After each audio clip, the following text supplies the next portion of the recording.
Omite nano nene testai ngolomba nyumbani. Karibuni sana. Okay, jitap kalenjin wuitu lolimi ni gotetu chetab leneme. Kaseti shege today tukul kusoma kaseti ni Daily Nation, kaseti ni The Standard, kaseti ni The Star ni bitu tabrani kaskele muhaine.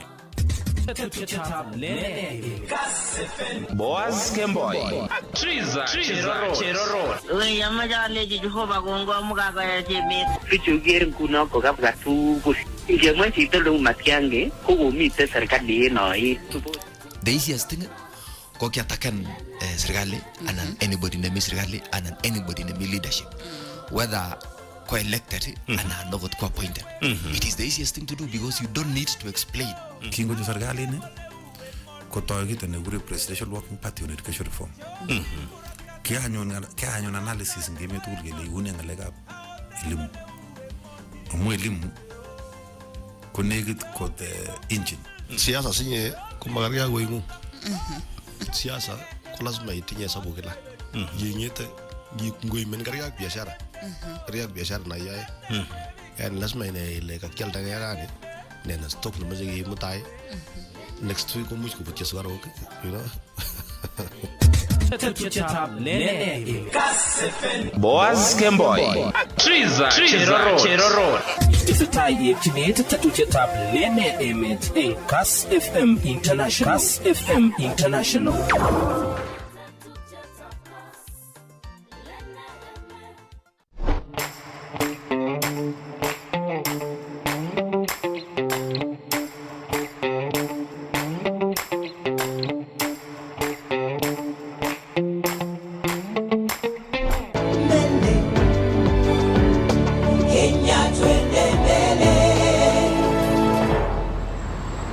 Kenya Twende Mbele NCBA.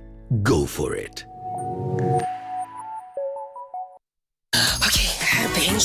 Get Africa's best entertainment anytime, anywhere, and now for even less. Here's what we're here for, duh. With DSTV Stream and Safaricom Home Fiber. Wow.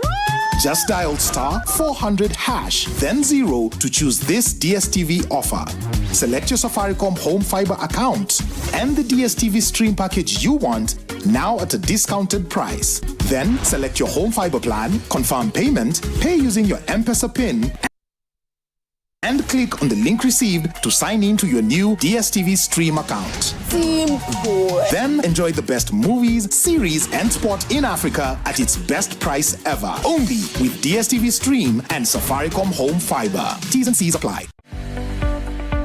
Kimitei agobo inye ago kimita siginetkei kibaibaitgei ak inoisejige tuguk cheterter chetesetai eng emetab Kenya ak emotinwek chebo sang. Inyorwech eng DSTV channel 266, Zuku channel 19, GoTV channel 099, Star Times channel 164, Pang eng free to air, Bamba free to air, Azam channel 336 koboto online streaming eng www.kasstv.co.ke. Kotitinye ngoliot age tugul kotinygei ak tetutik sirwe sirutiet en oretab email konyo info@kassfm.co.ke anan ko SMS number 5552 anan ko 30552 ak imwawech kit nechome ak nemechome. Kass TV, kimnotet na. This June, step into a bigger entertainment experience with more to love on us.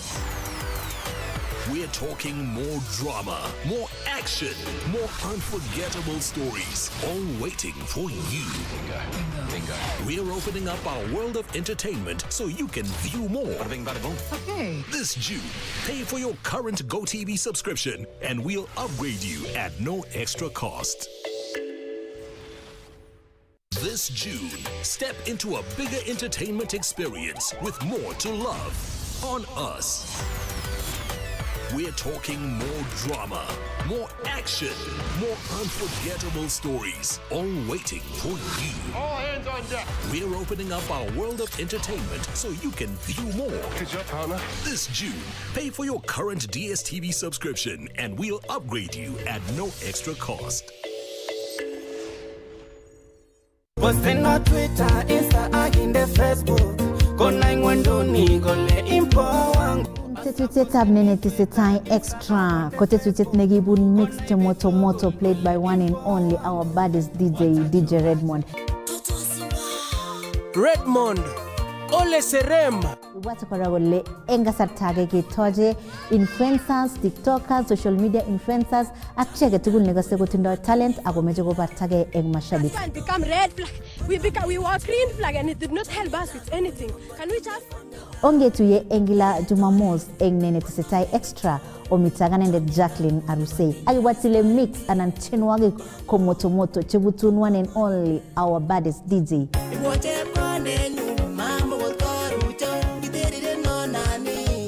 Get to you every Saturday in Kass TV.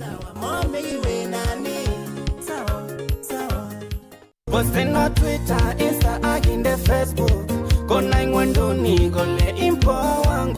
Tetutietab nenetesetai extra ko tetutiet nekibun mixed moto played by one and only our baddest DJ Redmond.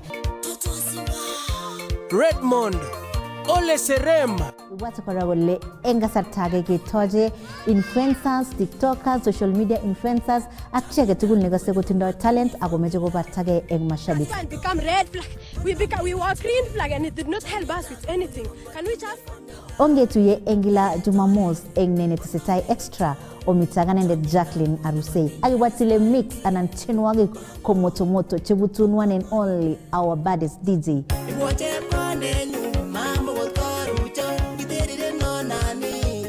Get to you every Saturday in Kass TV.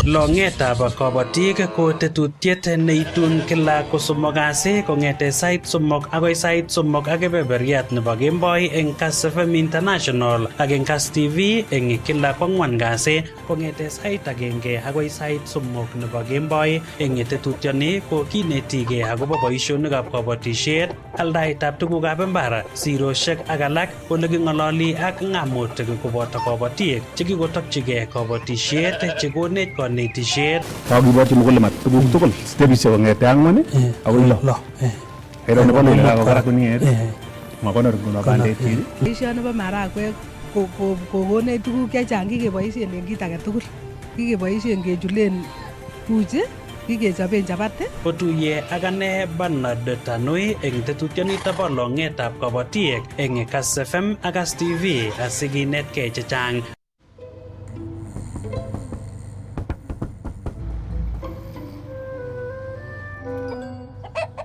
Numerous cases of people falling asleep have been reported across the African continent. No one can explain this phenomenon. With 24/7 FIFA World Cup coverage, sleep can wait. Everything can wait. Reconnect GoTV Yako for only 999 shillings today, only on GoTV. Lene ureriosek. Ketuitosi eng tetutiet nebo Lene ureriosek. Elekitokinige ngwandet nebo ureriosek. Course haikuwa mzuri sana, ilikuwa mbaya. Kongeten tabchinetab K nebo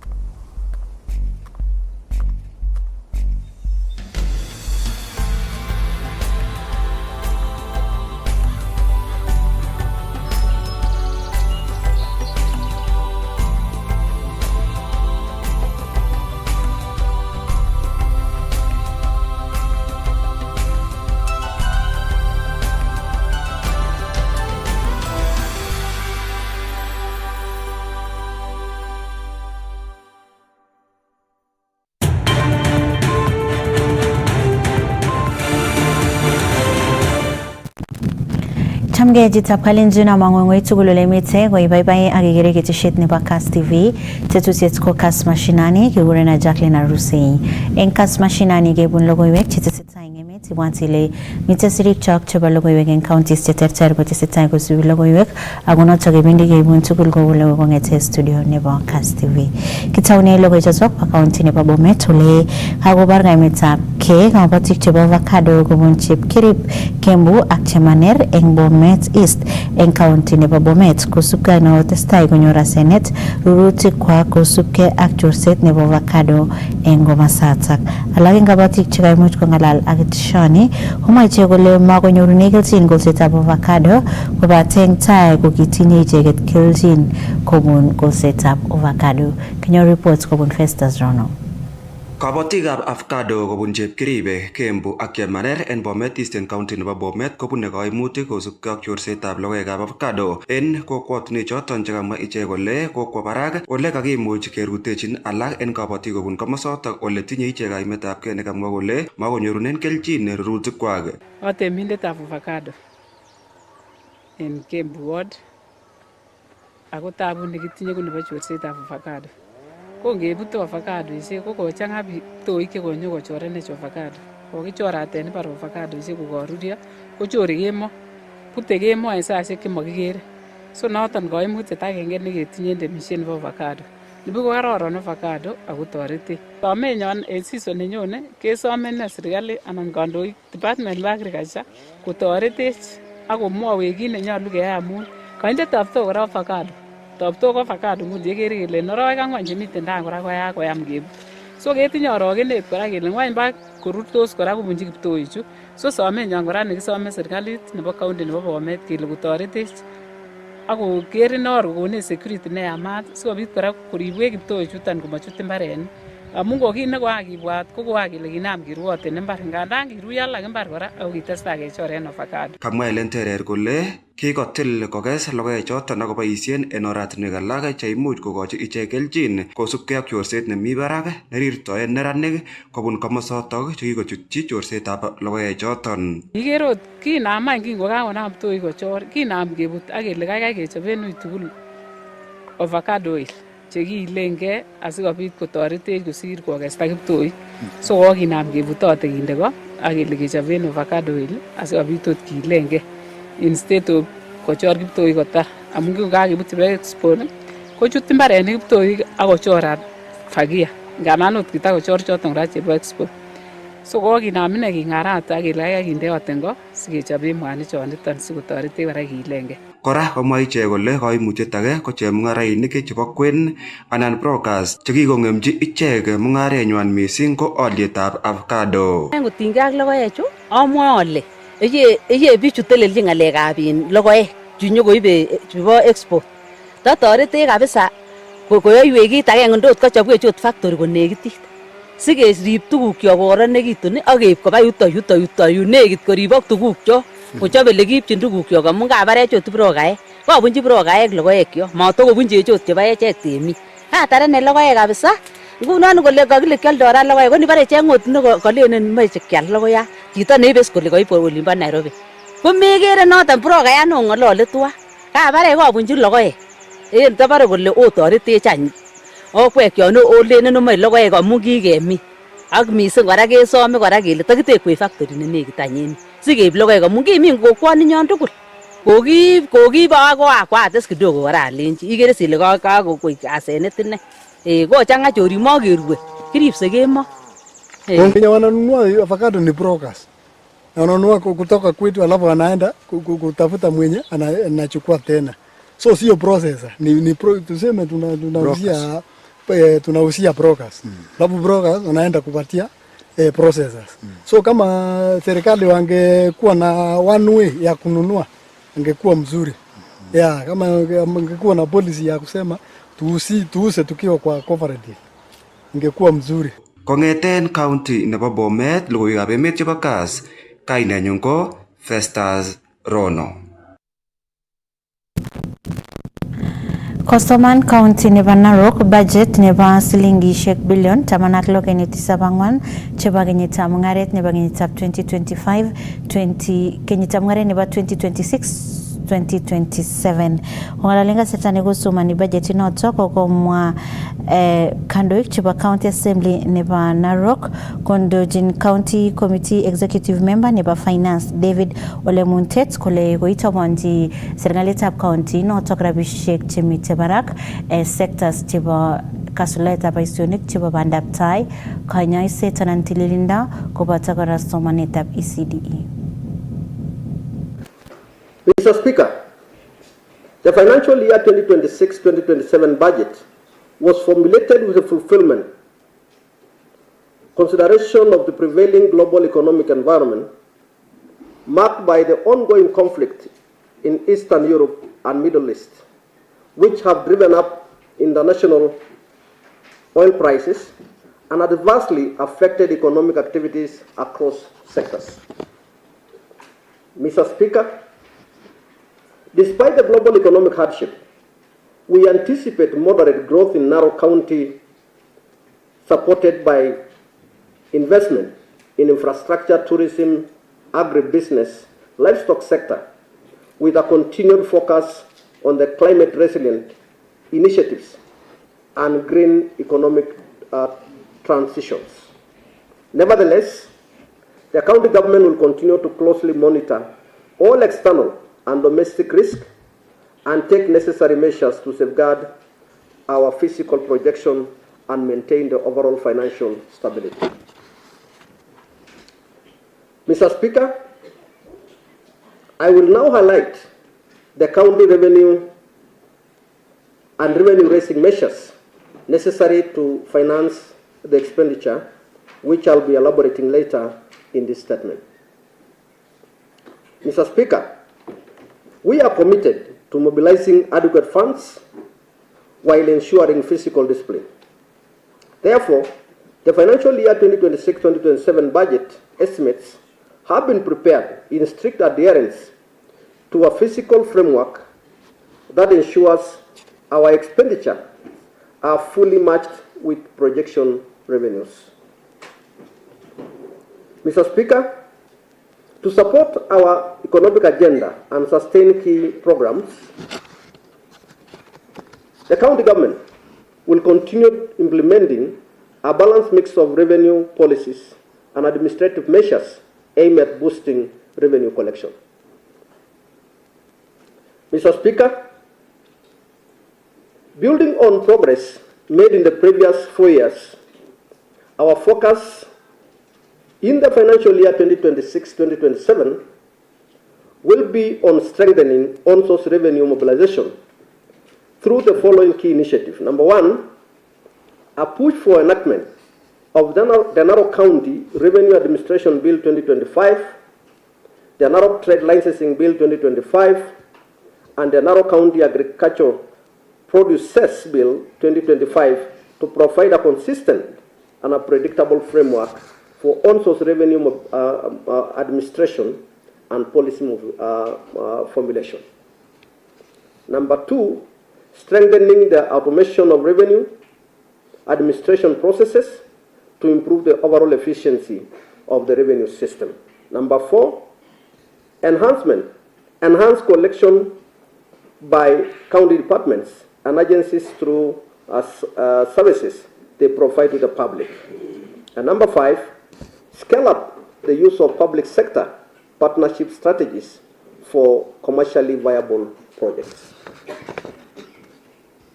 Mr. Speaker, this year's budget provides a fourth source of revenue, namely, number one, equitable share, number two, conditional grants from national government, number three, additional grants from our development partners, and last but not least, on-source revenue. The expenditure estimates for the financial year 2026-2027 is a total of Kenya shillings 16 billion 16.74, the sum of which 5.9 billion, that is 35% of the total budget, has been allocated to personnel emolument. Kenya shillings 5.2 billion that is 31% of the total budget, will be allocated to operations and maintenance, and Kenya shillings 5.5 billion, that is about 33.3%, will be allocated to development. Mr. Speaker, to strengthen the oversight and legislative role of the County Assembly, I am allocating 1.08 billion to the County Assembly in this budget. The recurrent will receive Kenya shillings 927 million as per the ceiling provided by Kara, while 153 million is for the improving of the chambers, ward offices, and construction of speakers' residence as required by law. Mr. Speaker, to ensure that our frontline sector is facilitated to give quality health services, approximately 25% of the total budget, 25% of the total budget, I repeat, has been allocated to the County Department of Health and Sanitation in the financial year 2026-2027. The allocation has been Kenya shillings 395 million for medical drugs, Kenya shillings 155 million for non-pharmaceutical items, Kenya shillings 30.7 million for maintenance of medical and dental equipments, Kenya shillings 35.8 million for immunization, Kenya shillings 100 million for ambulances and other transport needs, among other requirements.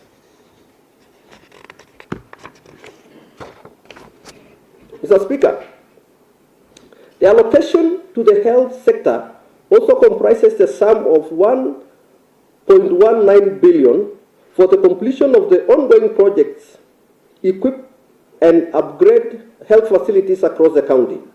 This will improve the access to quality and timely health care services for the people of Narok, which will significantly enhance overall well-being and reduce the burden of preventable diseases. Mr. Speaker, to continue improving access to education for early school-going children, the county government has allocated 203 million for the rehabilitation and improvement of school infrastructure, with focus on completing ongoing projects. Mr. Speaker, although our primary target is ECD centers, we shall... Majina ni Lerionga Kibele Kenya, Youth Chairman Narok County. Leo tumekuja mahali hapa County Assembly kusikiza mambo ya budget. The budget department has come to read the budget statement for the year 2026-2027. And as youth, we were very keen to listen and to see whether the county government, the finance department has factored in the issues of the youth in this county. And from the onset, I want to register our dissatisfaction as youth of this county because the finance department has allocated absolutely nothing to the youth in this financial year. We are very sad as youth. Tumekuja hapa kusikiza tukiwa na matumaini ya kwamba the finance department will allocate a good substantial amount of money to the youth sector. Recently, the youth policy has been approved in the county government of Narok, and there is no way that policy can be implemented without the budget being allocated to that implementation. So my point here today is that as youth constituency, we are very sad. As you all know, that the youth in every society is the fundamental structure. But when the youth are left out in every county function, it is very disheartening na ni kitu ambayo tunasema ni mbaya na tunakataa kabisa. From the onset, I want to say that even the public participation of the formulation of this statement was not sufficient, and we might take other steps to question why the finance statement formulation was not in public domains. The youth and the society in general has not interacted with it. We have come here today with hopes that mambo ya vijana itawekwa kwa budget, na tunasikitika kwamba hatujasikiza kitu yoyote imewekwa kwa budget kwa niaba na minadhili ya vijana kwa hii county. So that is what I want to say and tell the young people of this county the county has not prioritized your problems, nyinyi mtaendelea kuteseka kama kawaida, hakuna kitu mmewekewa kwa budget. So if I don't know what we are going to do as young people of this county, because there was literally nothing, you know, of 16 point something billion, close to 17, and the youth have been allocated zero. It is very bad, and as young people of this county, we are very sad, and we are registering our frustrations, and we are going to address it in other platforms. We will hear from the youth as from tomorrow. We are going to take other steps to make sure that we address the problems facing young people in this county. Kako barasta serikalitab county nebo Tharaka Nithi kole koboishe silingishek koboishe rabishek chemite barak eng teksetab serikalitab ofisishek chebo serikalitab county notok kosubkei ak ofisaek chebo komasata kokamwa kole wendi konyorune kelchin meng'ikab komasata ofisishek chotok ole kebeberta 30 chebo budget nebo kenyitab mung'aret nebo 2025-2026 kokoitobonji kasuletab teksosiek cheterter cheboto kasuletab tekset nebo headquarters nebo county nebo Tharaka Nithi genyoru ng'alaletab meng'ikab komasata. Very much happy because of what the governor of Tharaka Nithi has achieved all this far. Of course, it has been combined efforts with the county assembly, that is the MCS, because of course they have been involved in passing the budget. We are very much eager and really waiting for His Excellency the President of the Republic of Kenya to just come and commission the building so that at least we start working, or rather our officers start working in conducive environments. We really want to request those people who want to bring politics inside just to keep off and let the good work proceed like it has been going on smoothly. Okay, niseme mimi naitwa Muridhi Gatulo, MC wa Karigani Ward na tena chairman wa budget. Kitu ya kwanza ile imefanya sisi tusimame hapa kwa hii mjengo. Ile imejengwa kutoka 2015 na gavana ule alianzisha hii county, tukakuja 2017 Muthomi Njoki akaingia, na Muthomi Njoki wakati alikuwa anapiga siasa alisema hii county, hii building haitapiga siasa tena. Na nataka kushukuru sana kwa sababu wakati pesa ilikuwa inapeanwa na national government kwa allocations ya maliza hizi counties, county ya Tharaka Nithi ilikuwa mmoja wa zile zilikuwa zimepewa pesa na 454 million, lakini haijawahi letwa kwa sababu pesa ile iliishia pale na wakuleta, na sisi tukasema kama county government governor akasema lazima tumalizie hii mjengo kwa budget zetu, tukaanza kuweka pesa. Kwanza kabisa tuliweka 90 million, tukaweka 70 million, tukaweka 30 million, na saa hii tunaongea hivi tumetumia karibu 300 million. Na ile pesa yote tumetumia hapa ingesaidia sana kujenga mabarabara, pengine ingesaidia mahospitali, lakini saa hii hakuna mtu ataki kusema hii mjengo ni ameleta. Niseme county government, sisi tumeenda hasara mingi kubwa sana. Kama national government ingetupia hii pesa, sisi tungesaidika sana, kwa sababu ingekuwa imetumika mahali kwingine na ikatumika. Kwa hivyo mimi naomba kwa vile mahali tumefika, na assembly ni washukuru sana kwa sababu wakati wa kuappropriate hii pesa ilikuwa ngumu, lakini sasa hakuna mtu afurahi. Wale watu wote tulikuwa tunafanya kazi kule Chuka, Marimati ama mahali pengine kwa sababu ya zile ofisi. Nafikiria hii mwezi tunatakiwa sisi wote tukue hapa. Hata county assembly naomba tu hata sisi tuame kutoka Chuka, turudi huku tuone kazi zetu zote ziko centralized mahali pamoja. Kotaige tuyetab Africa Internet Summit 2026 eng Nairobi ole tuya serikali angamutik eng sectors cheterter cheboto boisietab muswoknatetab kasari. Takchingei summit noto koyum ngamutik kobun sectors cheterter eng katarchinet nebo keker kele kakimuch kekochi kanetishet mising ko barnotik akobo boisietab muswoknatetab kasari. Kong'alali eng lumdaetab tuyonotok komwa Principal Secretary nebo ICT, Digital Economy and Emerging Technologies, Mary Karema, kole tesetai serikalitab emetab Kenya ak kakimitetab tetutik chebo boisietab muswoknatet. You've seen government doing a lot of initiatives in terms of connectivity and last mile connectivity. We want to reach Wanjiko at her doorstep. And you will see that we are laying a lot of fiber, we are doing Wi-Fi's, we are doing last mile connectivity unto homes and to schools where services are found. We might not have reached there, but plans are underway. And by the end of the year and the beginning of next year, you'll see a great change, because it's all about availing services to our citizens. It's about creating value. It's not only about connecting.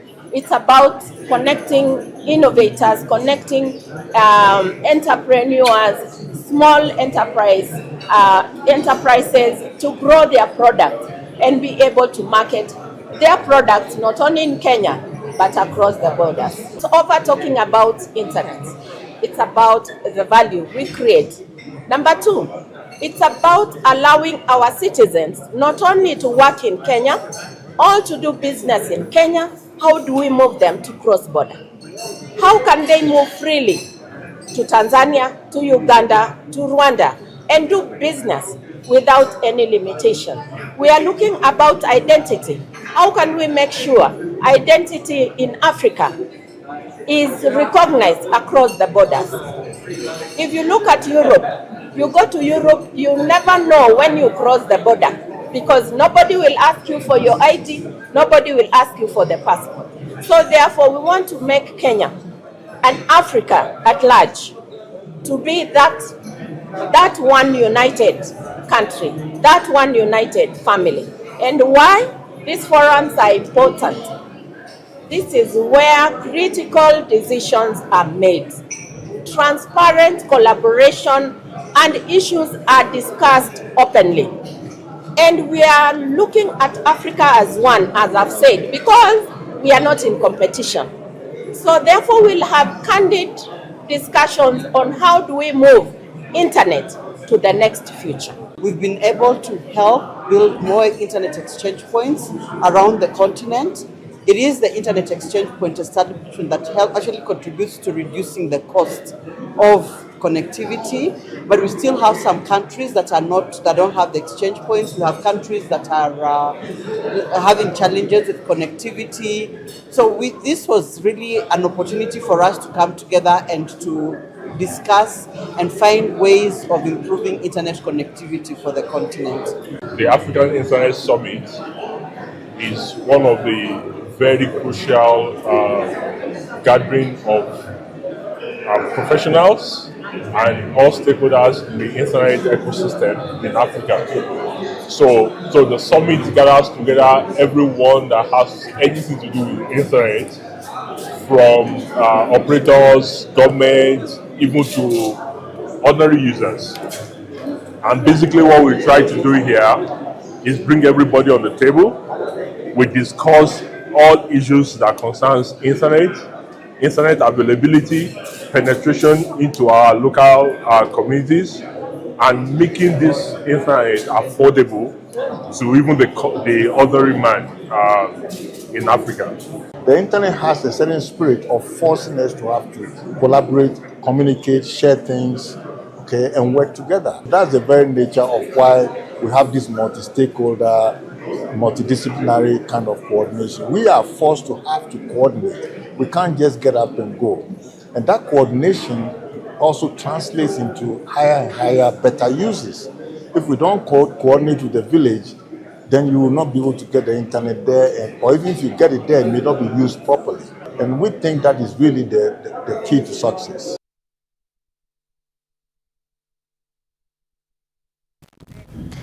Tesetai kibagengeit nebo lewenisiet kiwato nebo IEBC ak tuyet ole tesetai koaroru akobo chopchinetabgei nebo lewenisiet nebo kenyitab 2027 ole nguni kotesetai kokoito ngalalenyi Chief Justice Martha Koome. Ngeustigo. I also want to acknowledge everybody. I'm told all of you were carefully selected and invited to this auspicious occasion. I want to acknowledge the fellow chairpersons of various constitutional commissions and independent offices led by our chair, our Auditor General, the Honorable Nancy Gadongo. Thank you for representing us. All the development partners, members of the diplomatic corps, led by my brother, His Excellency, the High Commission of the United Kingdom, Mr. Mark Ball, and all the political leaders here. Particularly want to recognize J.B. Muturi, our former speaker, my colleague, the titular hand of the bar, the former titular hand of the bar. We acknowledge the many years that you have served this nation with objectivity and diligence, and all the leaders of the political parties here. Civil society, are you in the house? Faith-based organizations, and I also see the media and our very, very distinguished guests. Good afternoon. Good afternoon again. I'm Jambo. Salam alaikum. You know, as Kenyans, we like to connect with greetings, and therefore, I am delighted, very, very delighted this afternoon to join the IMBC for the launch of the Independent Electoral and Boundaries Commission's 2024-2029 Strategic Plan, as well as the Election Operations Plan, which is an extract from the strategic plan detailing how the various strategies will be implemented.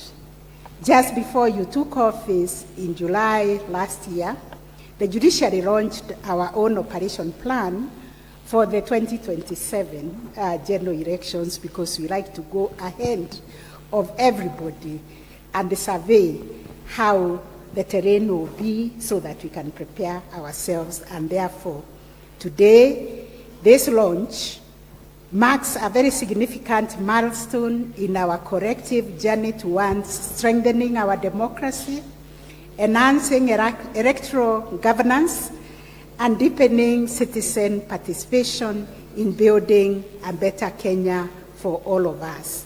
I agree with our patriotic songs. Kenya is ours. We all love Kenya. We are going nowhere. We will defend our Kenya, and we will leave Kenya for the future generations a better country than we found it. Allow me at the outset to congratulate the Commission, led by your chairperson, Mr. Erastus Edekon, the members of the Commission, the Acting Commission Secretary CEO, and the staff of IMBC for developing this forward-looking strategic plan. It took the effort of an inclusive and consultative process that brought together a broad range of stakeholders. And I liked the chairperson has accepted. If any of the stakeholder feels that there are issues that were left out in the development of the strategic plan, there is still room to include them so that we move together. Because such an approach reflects the very democratic principles that the Commission is mandated to uphold, and demonstrates a commitment to transparency, accountability, and shared ownership of our electoral future. Colleagues, ladies and gentlemen, this strategic plan comes at a critical time in our nation's democratic development. It recognizes that our elections are not merely events conducted on polling day. Rather, elections constitute a continuous process that requires strong institutions, adequate resources, effective planning, and most importantly, a sound and enabling legal framework. I congratulate the Commission for this great work. The theme of the strategic plan is inclusion and participation in deepening democracy in Kenya. Experience from democracies around the world demonstrated that credible elections rest on 4 fundamental pillars. 1, strong laws. 2, strong institutions. 3, voter participation. And 4, public trust. Electoral laws must establish the rules of engagement. Institutions must ensure those rules are applied fairly and consistently. While voter participation and public trust will provide legitimacy to electoral outcomes. Where electoral laws are outdated, and I really hope we have parliamentarians in this House, where the laws are ambiguous or fragmented, uncertainty emerges. Disputes increase, confidence decline, and electoral processes become vulnerable to contestation. And that is why I stopped my life to come to this ceremony this morning, to encourage IEBC, if they do their work properly, then they lessen our work in the judiciary, because then there are no gaps to interpret. There is no cleanup to do, because they will do a clean job. It is therefore imperative that, first of all, like you have told us, we have legal reforms that remain a continuous undertaking, evolving alongside technological advancements, emerging electoral challenges, and changing expectations of our citizens. You must always listen to our citizens. Do not fear them. These are Kenyans. Even if they are political parties, they are Kenyans. And we are equalized by that one vote that all of us have. So we are all stakeholders, and nobody is superior to the other, despite the positions that we hold. We are all equalized by that one vote. Therefore, listen to all of us. I am particularly encouraged that the strategic plan identifies strengthening of the electoral legal framework as a key strategic priority. This is both timely and necessary, and Kenyans want to hear and know what are those proposals to the legal amendments that you are seeking from the parliamentarians. That is a key area for you to engage with the media, so that we can move together in that endeavor. As a nation, we must continue working towards harmonizing electoral laws and regulations to eliminate inconsistencies and provide greater clarity to all electoral stakeholders. We must address legal gaps identified during previous electoral cycles and ensure that electoral timelines, dispute resolution mechanisms, and election management processes are clearly defined and understood. That election operation plan must also be made public for the public to work every day with it as they prepare for the elections. As you are aware, the Judiciary Committee on Elections, the IEBC, and the Office of the Registrar of the Political Parties have jointly presented two composite bills.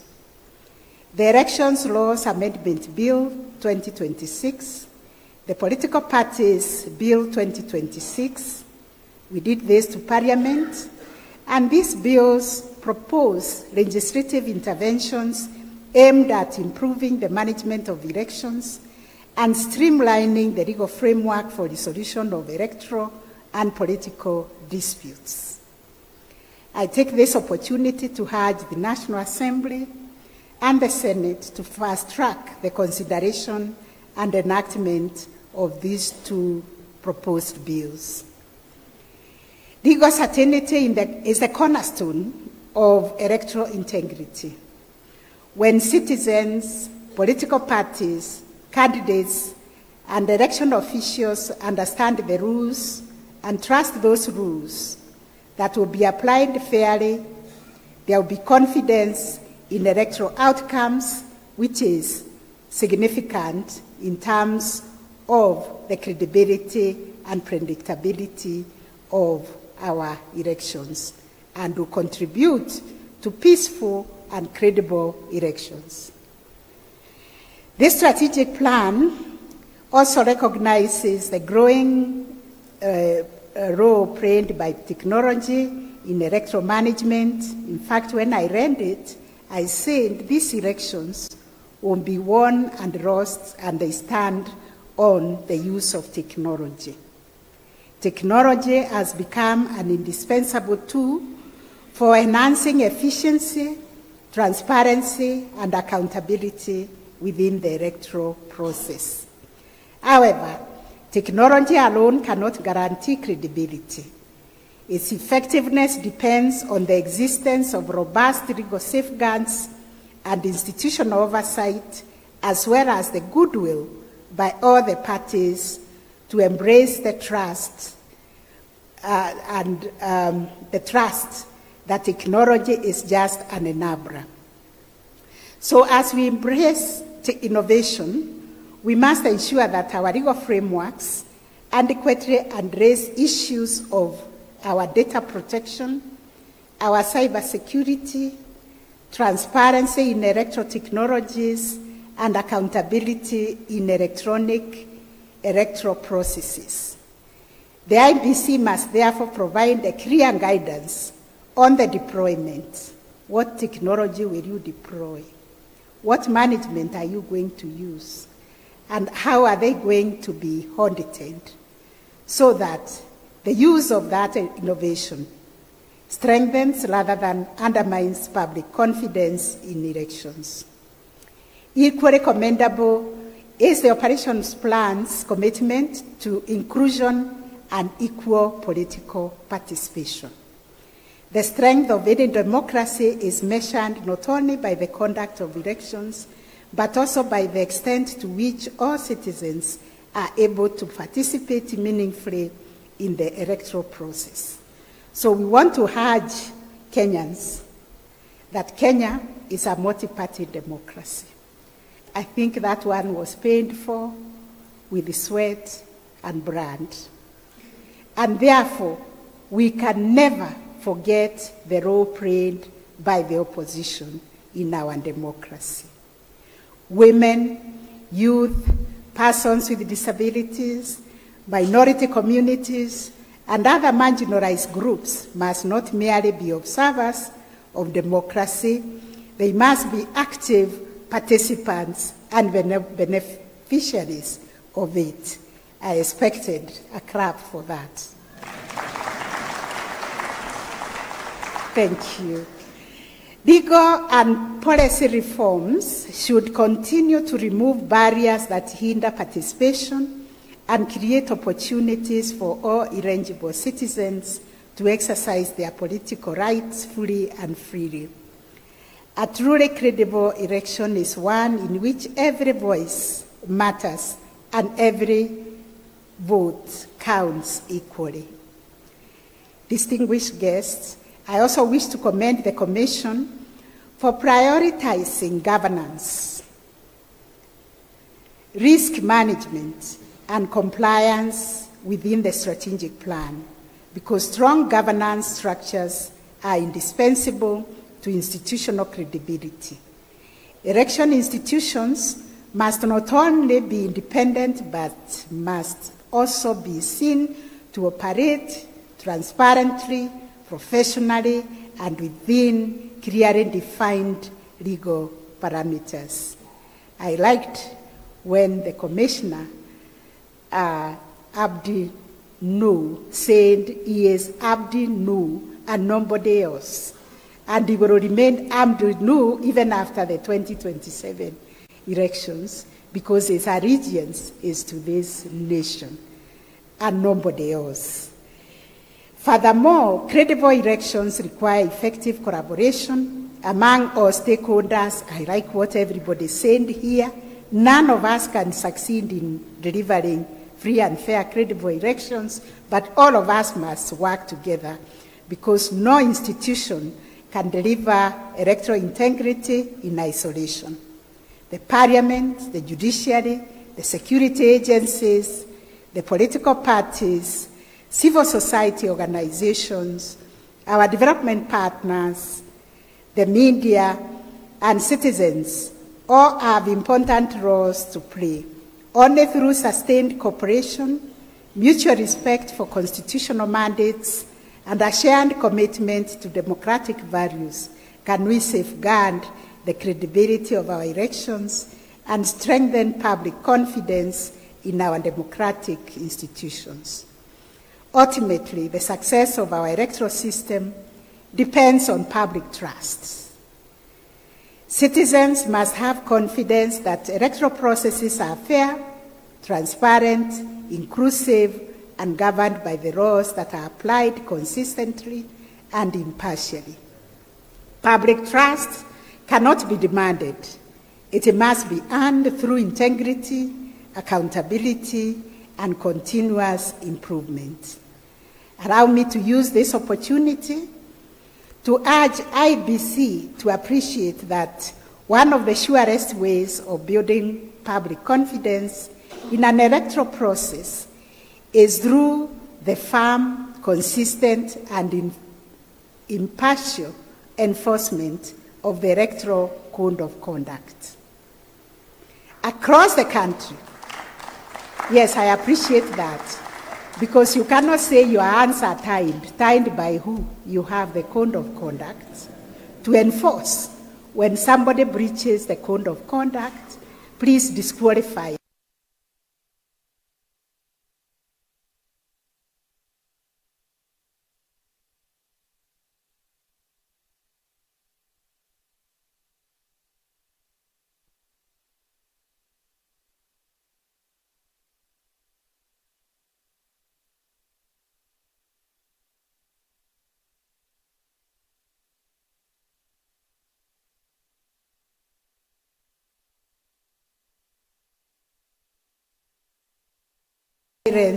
Political rivals. These developments, ladies and gentlemen, pose a serious threat not only to peaceful elections, but also to the constitutional values of democracy, human dignity, political freedom, and the rule of law. It is imperative that we reject the dangerous normalization of political violence. The other day, I asked a question. Why is it that it is only when we have protests that have political connotations that we end up with violence? We have seen protests by teachers, we have seen protests by doctors, we have seen protests from other segments, I think even women, even Law Society, we have protested, but we never saw violence unless there is political connotations. And I ask the question, how come our lives are disrupted by politics? We have less than 2,000 people who earn a living from politics, but they disrupt the lives of 55 million people.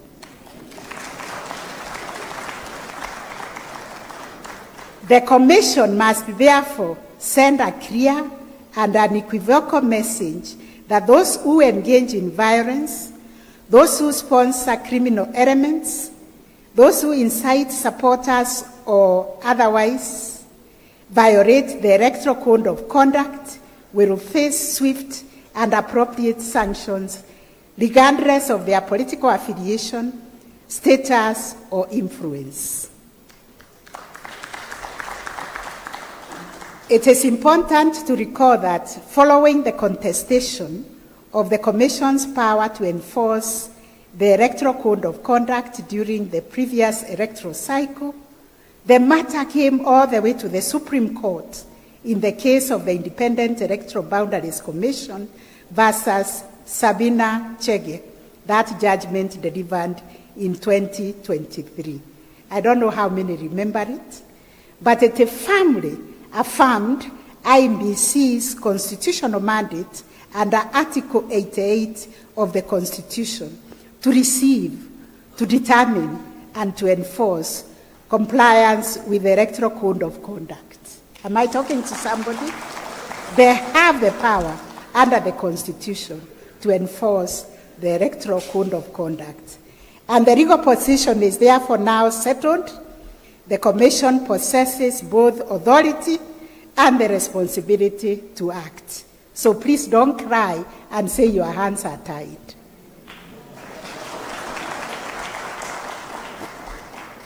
I therefore urge the INBC to exercise that mandate with courage, because the Constitution gives it to you, firmness, and complete impartiality. The time for warnings without consequences must come to an end. Kenyans expect a level political playing field where all actors are held to the same standards and where misconduct attracts appropriate sanctions. Nobody is going out to seek for a political position to be argued, to be abused, and to be violated. We all the political actors want a fair playing ground.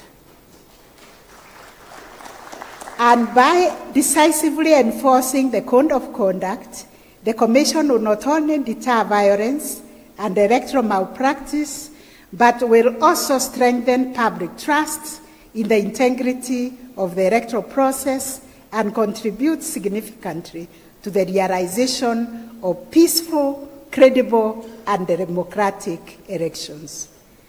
Let me speak directly to our political actors and say, Kenya belongs to all of us.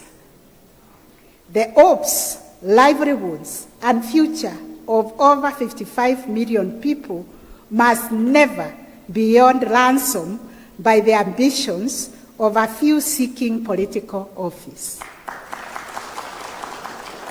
Those political offices are important and we respect them, but they should never hold us at ransom.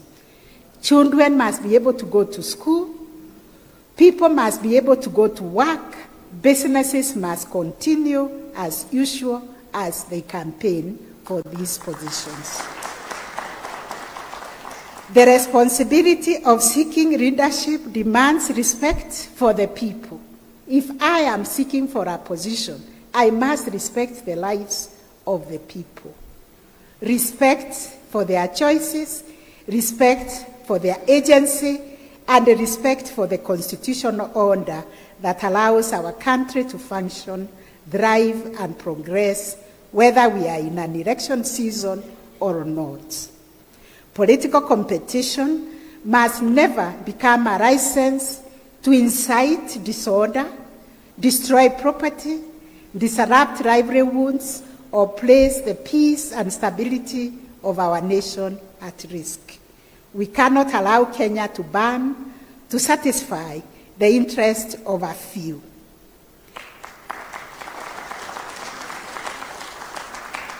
The true test of democratic leadership is not only the ability to seek power, but the discipline to pursue it peacefully, lawfully, and with fidelity to the welfare of the people. I strongly believe that this strategic plan that we are launching today will provide a clear roadmap for strengthening trust in the Electoral Commission. They have all confessed here before us that they are only working for the best interest of Kenyans, not anybody. And that is the same message I told them when I saw them in office. When you come into an office like that, it doesn't matter how you came, it doesn't matter who helped you, but now you belong to all Kenyans.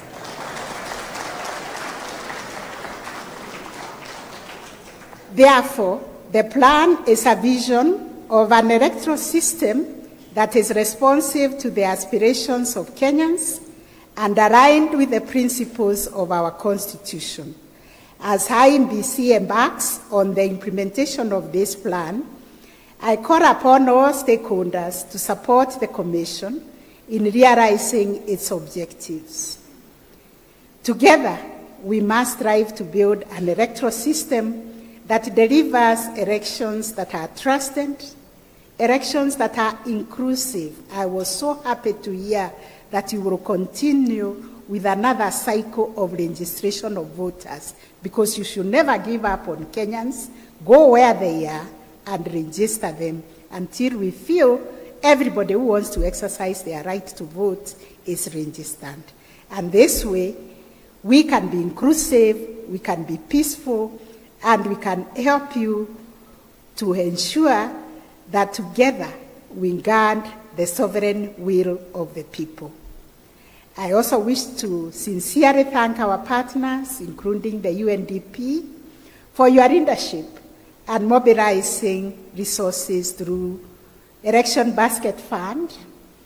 Credible elections must be properly resourced, and those resources must be mobilized and applied in a transparent, accountable, and coordinated manner.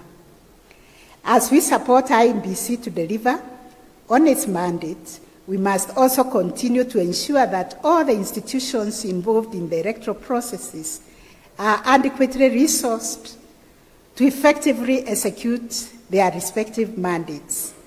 This shared institutional readiness is essential to safeguarding electoral integrity and delivering peaceful, credible, and trusted elections. In closing, ladies and gentlemen, allow me to reiterate that the true measure of this strategic plan will not be merely found in the activities undertaken or the resources invested. Its successes will be measured by the confidence it inspires among citizens and the extent to which it strengthens the credibility of our elections in this country. Every Kenyan must approach the polling station calmly, confidently, and ready to make his or her voice count. Indeed, Kenyans, your vote, your voice matter. Fellow Kenyans, let us stand with the INBC and all electoral institutions in creating a peaceful and enabling environment needed to nurture and safeguard our democracy. With these remarks and with your kind permission, I am pleased to officially launch the Commission's 2024-2025 Strategic Plan and Election Operation Plan.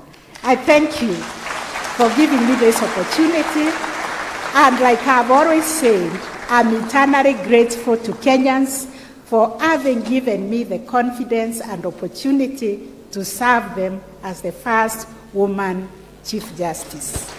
I thank you, and may God bless you. May God bless Kenya. Thank you. Thank you so much. A big round of applause. And now we want to move to the dramatic launch of the two documents. And can I request our Chief Justice will move to the booth just on your right. And can I request the chairperson, IEBC, and the commissioners, please join the Chief Justice.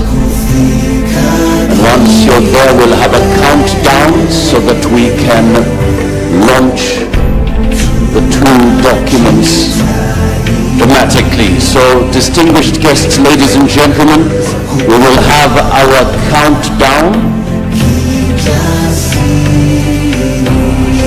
We are ready.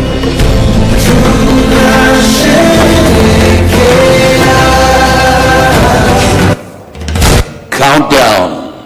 10.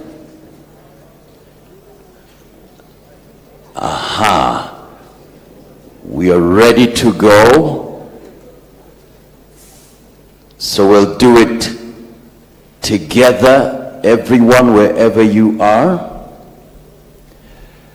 Let's go. 5, 4, 3, 2, and 1. Ladies and gentlemen,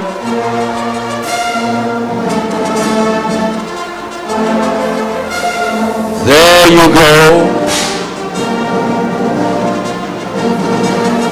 The launch of the IEBC Strategic Plan 2024 to 2029, and of course,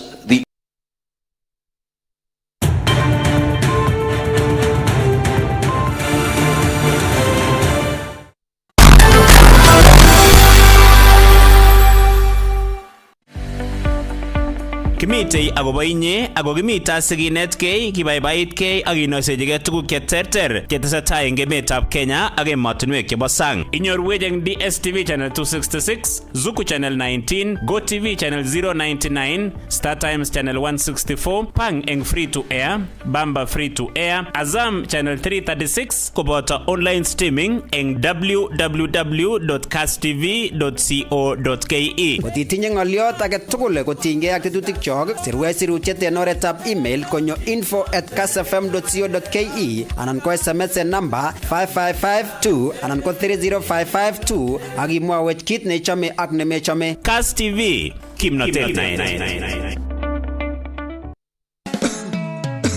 Tetutietab netesetai koitun eng kila komut kasi eng Kass TV kong'ete sait aeng nebo kemboi akoi sait ang'wan nebo kemboi omitaganendet Jacqueline Arusei.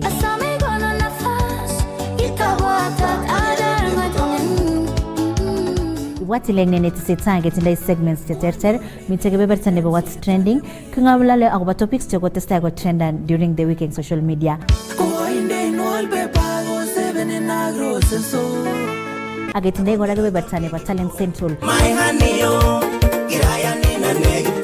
Kitoche tienik nyokobarta talent nenywanet akonyor support kobun akweket mashabik.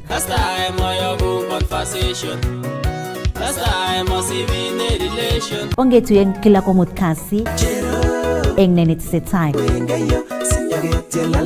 Omitaganendet Jacqueline Arusei. Inakuanga moto fire.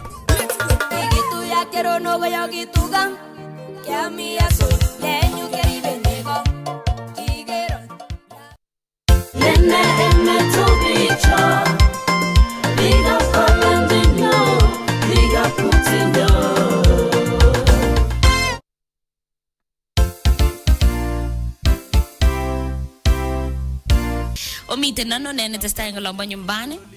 Karibuni sana. Okay, chitap kalenjin witu kulolimini kotetutietab lenene. Gazeti shege today tugul kusoma gazeti nebo Daily Nation, gazeti nebo The Standard, gazeti nebo The Star nebo betutab rani kegaskele muhaine.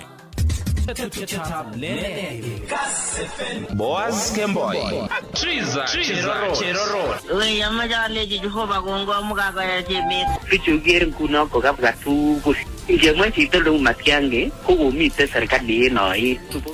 The easiest thing ko kiatakan serikali and anybody in the serikali and anybody in the leadership, whether co-elected and not co-appointed. It is the easiest thing to do because you don't need to explain. Kingo jo serikali ne ko target ne gure presidential working party on education reform.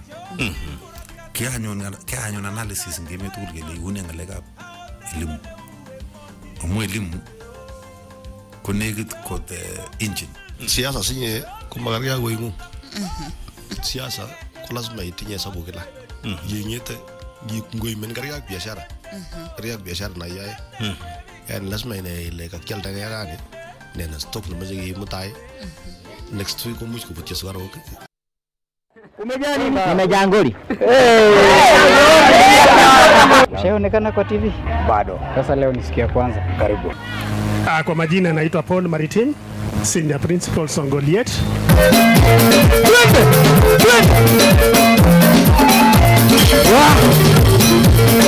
Hapo jana mbunge wa eneo la Kapseret Mheshimiwa Sudi alifika shule pevu ya Songolet kwa ajili ya uzinduzi wa madarasa mapya. Mende watatu wajinyonga kutumia uzi wa buibui na kuacha ujumbe katika mbao zao, tumechoshwa na harufu mbaya chooni.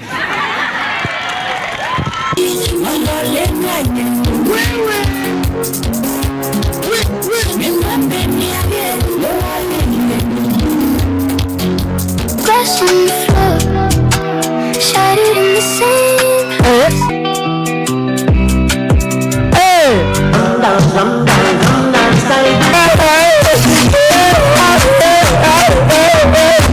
Because this time before, if you put on the form, la from work and form academic form.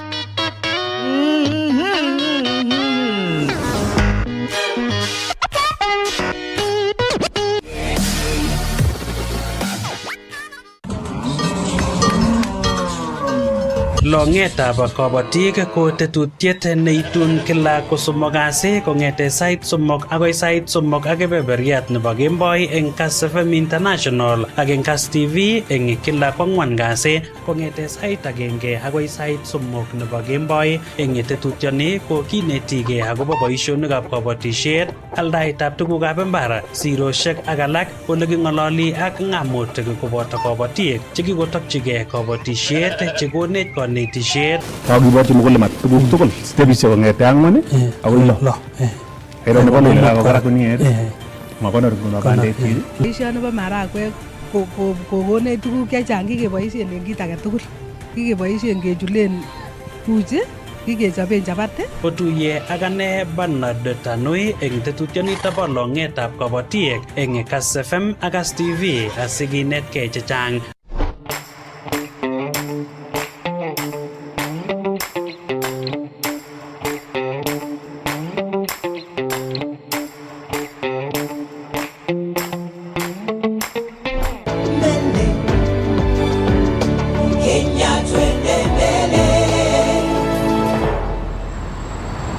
Kenya, twende mbele.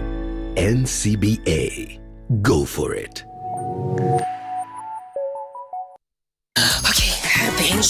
Get Africa's best entertainment anytime, anywhere, and now for even less. Here's what we're here for, duh. With DSTV Stream and Safaricom Home Fiber. Wow. Just dial *400# then 0 to choose this DSTV offer.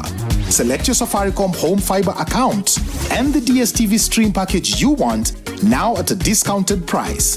Then select your home fiber plan, confirm payment, pay using your M-Pesa PIN, and click on the link received to sign in to your new DSTV Stream account. Simple. Then enjoy the best movies, series, and sport in Africa at its best price ever. Only with DSTV Stream and Safaricom Home Fiber. T's and C's apply. Twitter, Insta, Facebook.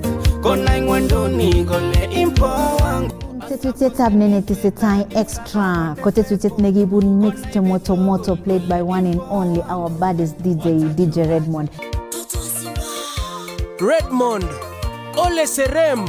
Watu kora wale enga sartage ketoje influencers, tiktokers, social media influencers akchege tugul negose kotindo talent ako meje ko partage eng mashabiki. Can become red flag.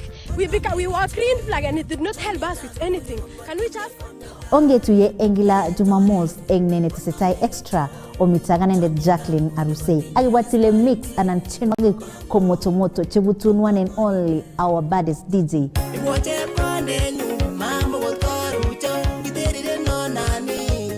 Get to you every Saturday in Kass TV. This June, step into a bigger entertainment experience with more to love on us. We're talking more drama, more action, more unforgettable stories, all waiting for you. We're opening up our world of entertainment so you can view more. Okay. This June, pay for your current GoTV subscription and we'll upgrade you at no extra cost.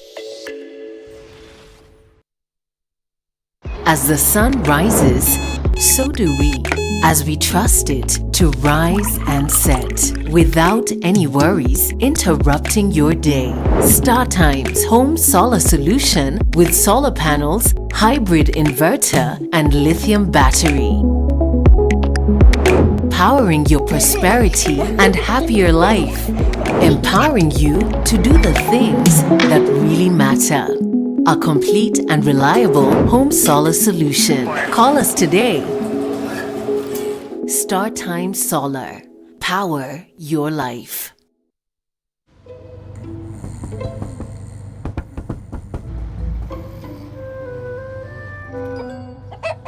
Numerous cases of people falling asleep have been reported across the African continent. No one can explain this phenomenon. With 24/7 FIFA World Cup coverage, sleep can wait. Everything can wait. Reconnect GoTV Yako for only 999 shillings today. Only on GoTV. Lene ureriosek. ketuitosi eng tetutiet nebo lene ureriosiek ele kitokyinige ng'wondet nebo ureriosiek. Course haikuwa mzuri sana, ilikuwa mbaya. Kong'eten chopchinetab kei nebo rwoik chebo emetab Kenya kochopchingei labatosiek cheterter ak urerenik chebo emet nebo Kenya.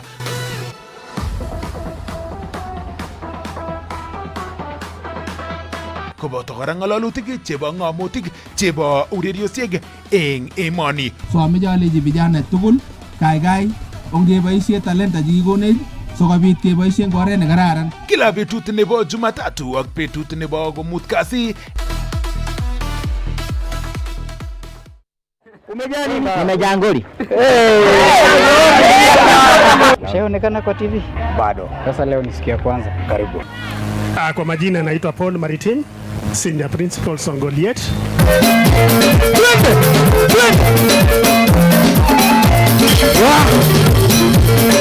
Hapo jana mbunge wa eneo la Kapseret Mheshimiwa Sudi alifika shule pevu ya Songole kwa ajili ya uzinduzi wa madarasa mapya. Mende watatu wajinyonga kutumia uzi wa buibui na kuacha ujumbe katika mbao zao, tumechoshwa na harufu mbaya chooni.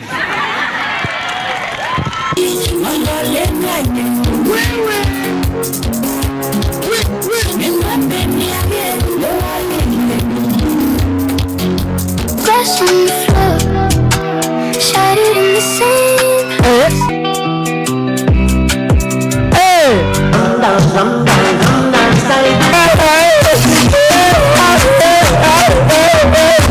Look what this happening for. If you put on a form, nothing for I can form academic form.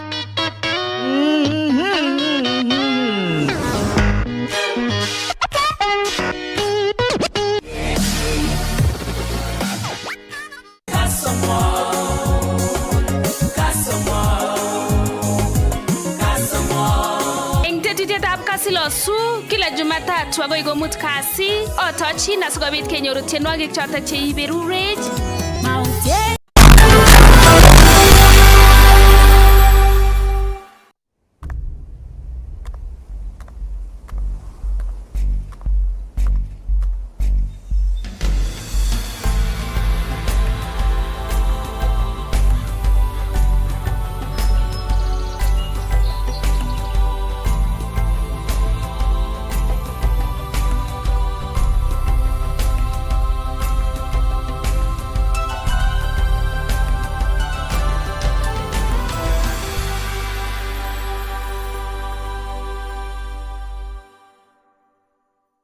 Kabatikab avocado kobun Chepkiribe.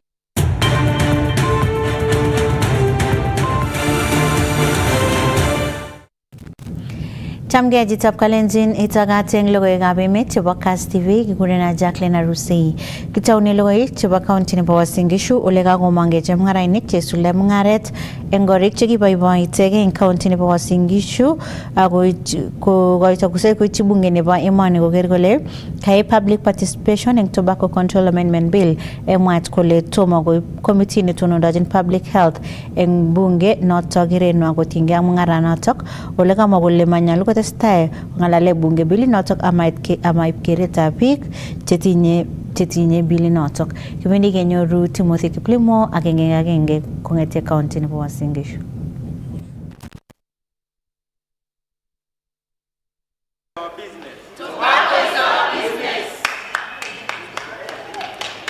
Ladies and gentlemen of the press, members of the Fourth Estate, fellow traders and stakeholders gathered here in Eldoret, good morning and thank you for honoring our invitation to this press briefing.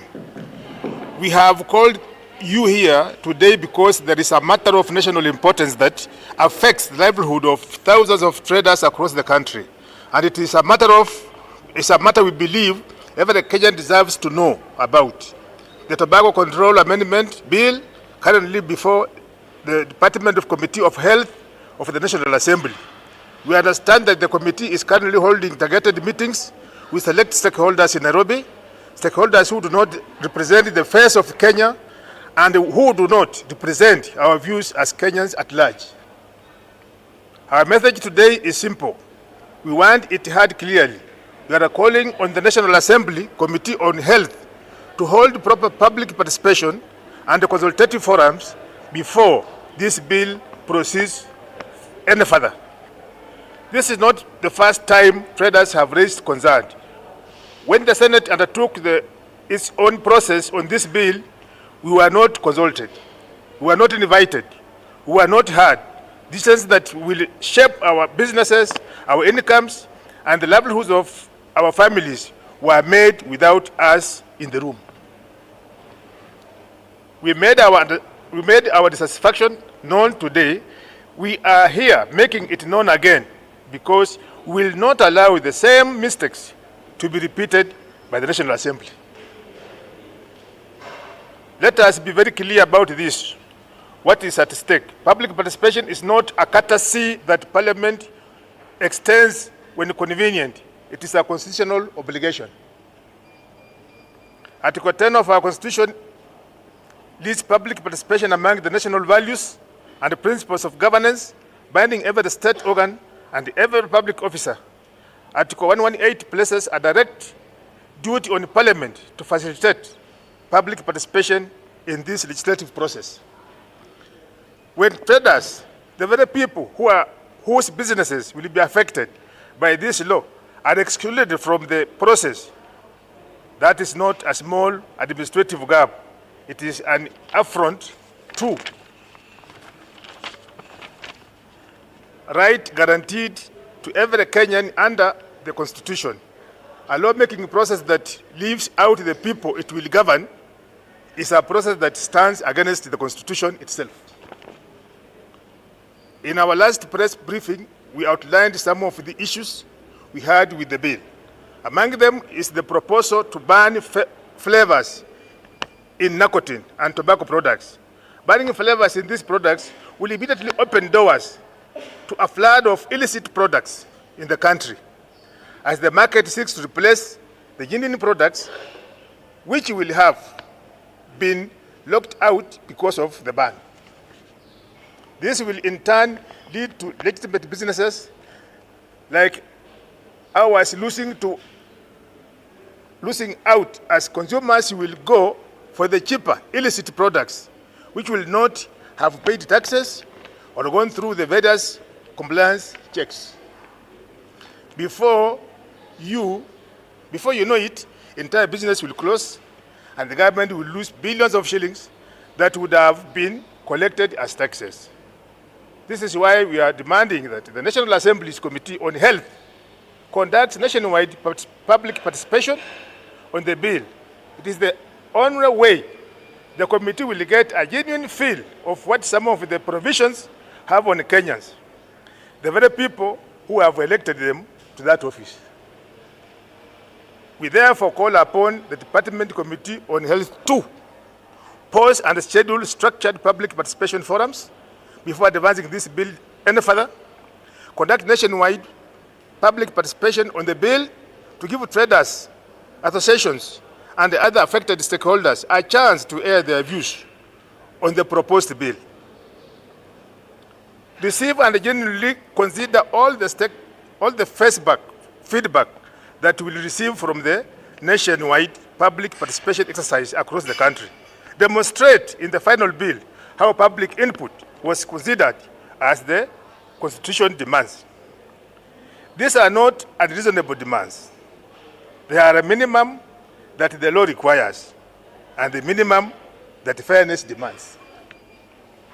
To the Committee on Health, we say this: we are ready to engage, we are ready to present our views, our concerns in good faith. All we ask is that you give us the hearing the Constitution promised us. We will not be an afterthought in law that determines our future. We demand our seat on the table. Thank you very much, and God bless you all. Tobacco is our business. Tobacco is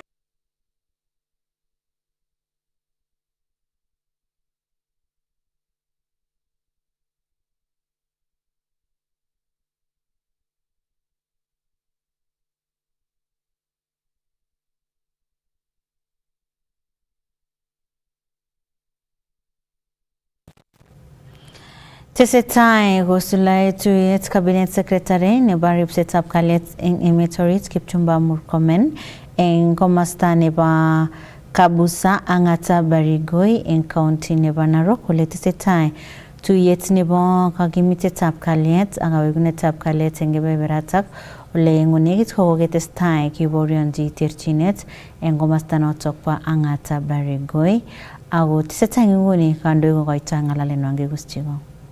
Watoto wameiba ng'ombe, wameiba hizo vitu na wameharibu mali ya watu. Ile kitu mimi na propose ndio tumalize hii baraza, kwa sababu hii baraza leo ni fupi, ni kwamba mshahara yao yote ikatwe. Si wanashikanga mshahara? Kuna mmoja hapa ananiambia amechukua loan hakuna kitu. Na kwa nini mmeiba vitu? So badala ya mambo mingi, Mheshimiwa Murkomen, mimi nakuomba tu, kwa sababu leo hii ni tofauti. Kata mshahara, kwa sababu hata mwisho wa mwezi karibu ifike ni next week. Kata mshahara hiyo 10.5 million utuletee hapa tuwagawanyie hawa watu, kwa sababu niko na list hapa. Niko na nini hapa? Mpaka majina. Hata ule kijana aligongwa hapa alisema, ameambia wazazi wake, sasa anaitwa Tanui. Amesema Ruto amesema hata sasa hajui vile atafanya, kwa sababu amechukua loan na ameambia wazazi wake ya kwamba hakuna kitu sasa ndawapea. So mimi nimetoa suluhu kama gavana wa kaunti hii ya kwamba polisi wale waliiba, kwa sababu tunajua ni wakina nani na nani yako hapa mwenye ambaye anasimamia hiyo tu mshahara, kwa sababu hata mshahara yao inakujanga 26. Ikatwe mshahara tukuje tulipe watu, na hiyo maneno inakwisha. Wananchi wangapi wanakubaliana na mimi watu wakati wa mshahara? Jambo ya pili, unaona hiyo imekubalika. Si tunajua wale wamekuja hapa? Si walikuja na walitumwa na mtu na aliambiwa waende wapiga wakina mama na wakaiba hata mandazi, hata chapati, hata sufuria.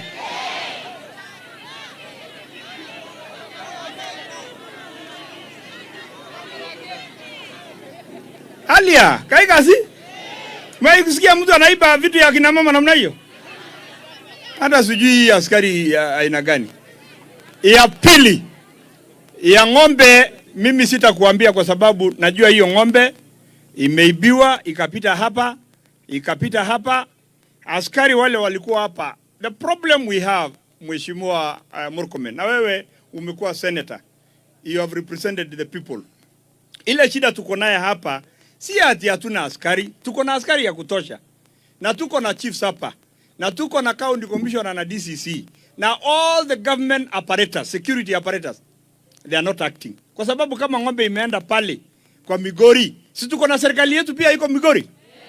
Sasa samani wakati mimi nilikuwa DO, ilikuwa tu unafuata ng'ombe nyayo mpaka ikifika pale una hand over kwa hiyo county nyingine wafuate mpaka watoe ng'ombe. Sasa hii yetu imekuwa namna gani? I'm very sure Mheshimiwa Murkomen ya kwamba hawa wananchi hawa wanajua wale watu ambayo wanaibanga ng'ombe. Tunajua wale cattle rustlers. Tunajua hawa. Na hata huko wanajua ni wakina nani. Lakini tuko na serikali ambayo hawafuati kulingana na sheria, hiyo ng'ombe itoke alafu ishe. Na kwa sababu kutakuwa sasa na kwenda kulipashana, hata hii juzi hii askari ameuliwa. Kuna watu wameenda. Hatukatai, hata sisi ni waisi pande hii. Si ni kweli? Si iko waisi wanaendanga huko? Tuseme ukweli, mbona vijana mnaangalia chini ama kuna waisi pale hivi? Hii ng'ombe kwa sababu siwezi ambia serikali walipe. Mimi kama gavana wa kaunti hii nimeambiwa ng'ombe 87 imeibiwa. Mimi nitalipa hiyo 3.5 na nije nipee wenye ambayo ng'ombe imeibiwa. Hiyo tusiambia, kwa sababu si askari wameiba hiyo. Si ni watu ya Migori. Mimi nitaenda kutafuta na gavana huko, tulipishane huko, tumalizane mambo yetu. Kai kazi? Lakini hii ya maduka havana, mpaka mlipe Murkomen. Hiyo mpaka mlipe. Hamuna otherwise. Na nimekupea njia mrefu, njia mzuri, kwa sababu tunajua askari so and so salary tu unaenda kukata hii minus ulienda kuiba vitu kwa Ang'ata. Wewe toa hii pesa. Hiyo tukimalizia hapo sio iko sawa? In the next 2 weeks tutarudi hapa na Murkomen. Na tutarudi hapa hii uwanja hii. Na lazima tuje tuzungumze kama watu ya Ang'ata. Nimesikia hadi iko shamba ingine. Sasa tukimaliza shamba hii ingine iko ingine hapa sijui ati number 9. Na hiyo sijasikia. Hiyo mkora ingine ametokea wapi tena? Number 9, si ndio? Parcel 9. Havana, mpaka mniambie wapi Kirui chief? Mpaka mniambie nani mkora hiyo ingine tena? Tulikuwa tumesema tumemaliza wakora ya shamba. Havana. Haya, sawa. Utaniambia saa hizi nani mkora hiyo ingine amerudi hapa? Hiyo hatuwezi kubali. Murkomen, mimi nitamalizia hapo nikisema ya kwamba wewe uko na nguvu. Uko na watu ya intelligence hapa. Tusiumise wananchi kwa sababu eti kuna mtu mmoja ambaye ni mhalifu. Huyo mhalifu angeshikwa, na vile mimi najua serikali iko na mkono mrefu. Hiyo mkono mrefu tafuta hawa ambao wanatusumbua kwa hii Ang'ata. Na kwa sababu tumekubaliana na wewe na tumekubaliana na hawa viongozi wote ya kwamba tutarudi Ang'ata, hata kama tutakaa 1 week. Tutafute suluhu ya kudumu kwa hii mambo ya insecurity kwa Ang'ata. Ni aibu kubwa. Aibu. Kila wakati TV unaona watu ya Ang'ata nalia. Nilikuwa nimelete, sikizeni, kuna wakati nimelete askari hapa. County government tukalete jeshi hapa, tukaweka kambi. Lakini ile shida ilitokea ndio ilifanya mpaka hata wakaenda hawa watu wa Kuria wakakuja wakapora hiyo kambi, hata maji nilichimba pale. Lakini nikienda kumalizia mpaka tutafute dawa, kwa sababu hii mambo ya watu kutoka Migori na hapa kuibiana ng'ombe, sidhani kama hiyo ndio biashara tuko nayo. Tuko na mashamba yetu ambayo tunasalima shamba na tupate chakula zetu. Kwa haya machache ama mengi, nataka nichukue nafasi hii nimkaribishe waziri wetu Kipchumba Murkomen aje atuzungumzie. Karibu.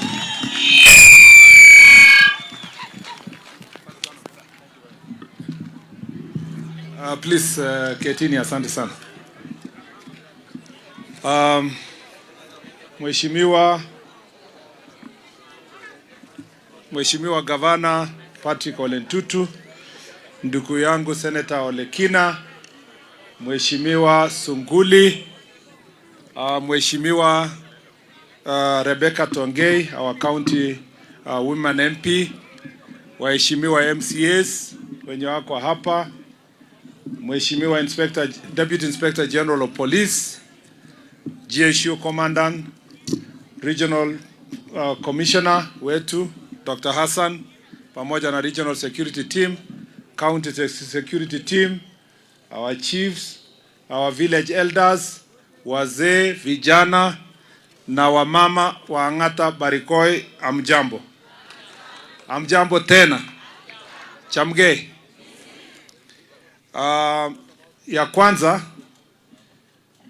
anga na wale machamge missing, lakini sita mwai walk ngangalal Kiswahili ngangalal Kenya so ngalal wako upi kapka sige mwaje baka ngamwaje pa Kenya.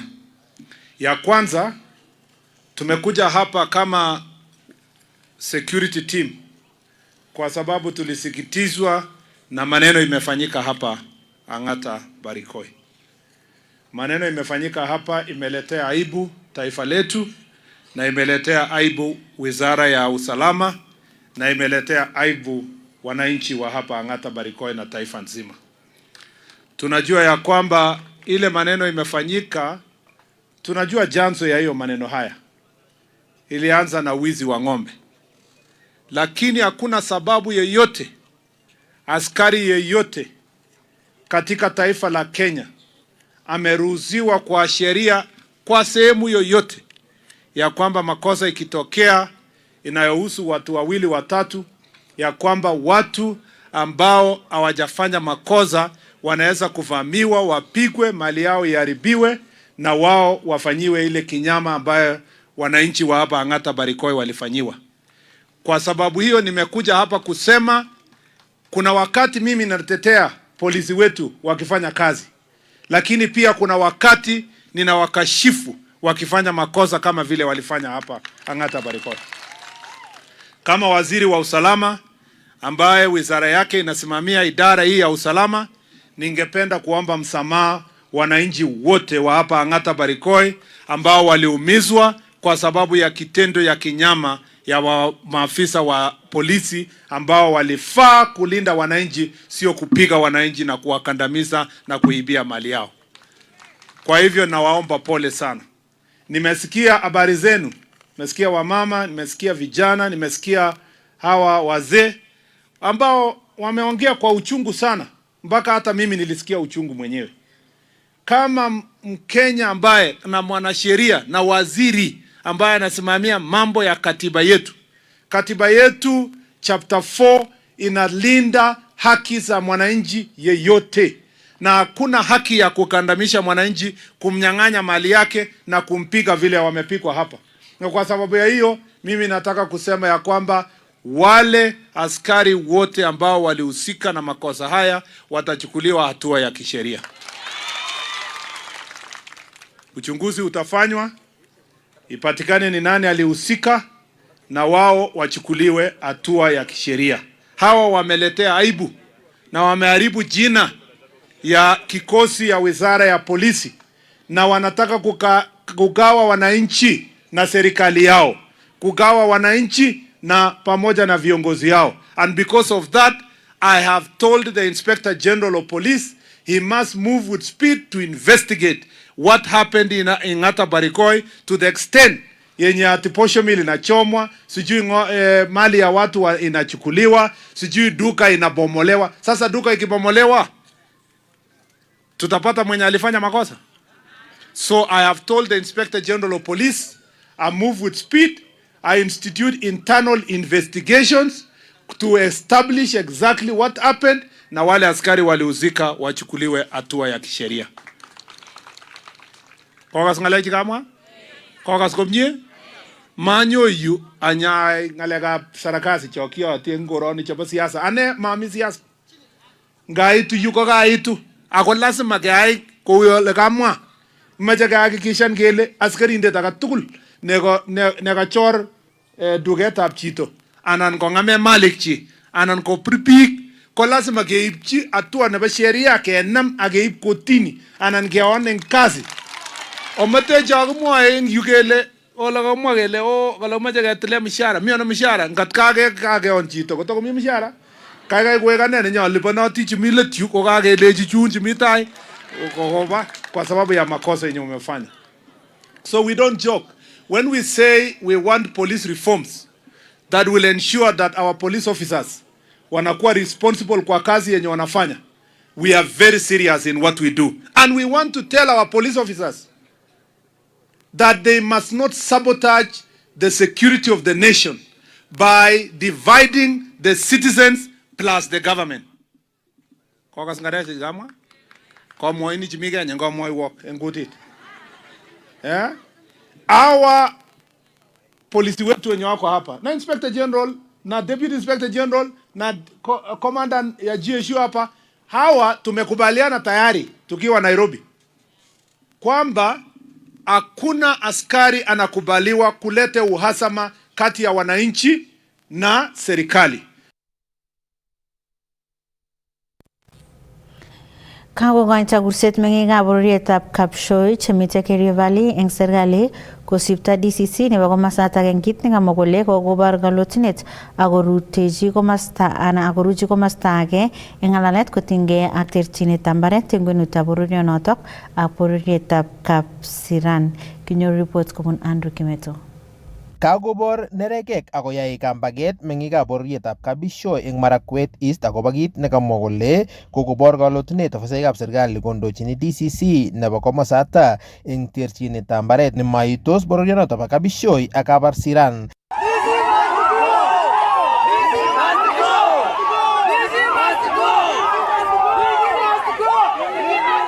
Kamwa meng'ichoto kole matinye kayanet DCC nebo komosata Peter Lekataserian kondochi eng ng'alalet kotinygei ak kaimutyonoto bo mbaret.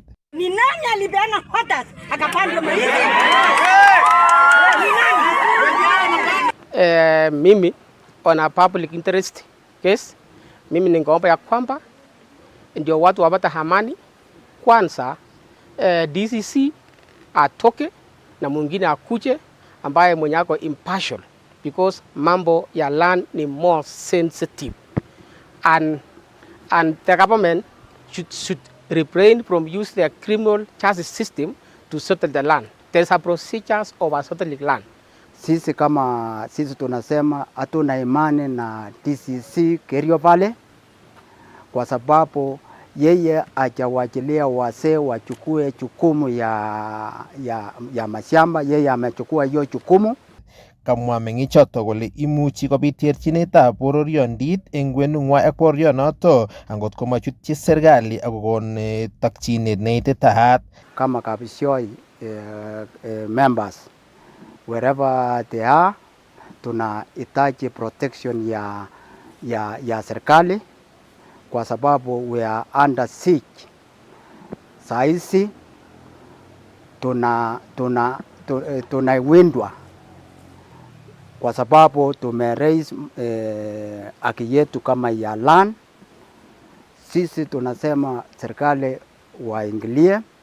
Eng konekit ko kiyomis komanda nebo police eng komosata Zablon Okoyo kole wendi kobitu walutietab kipchulyo angot ko kikimit ng'alalet eng kwenutab bororiosiechoto aeng. This problem of land ownership only comes over during farming periods. Those other periods, they are very peaceful and doing their things, daily course, very peacefully.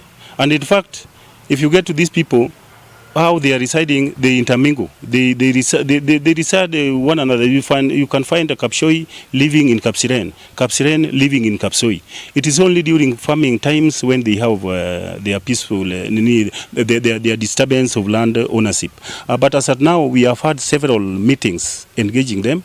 Kongete county nebo Elgeyo Marakwet, logoiwekab emet chebo Kass, kainenyu ko Andrew Kimeto.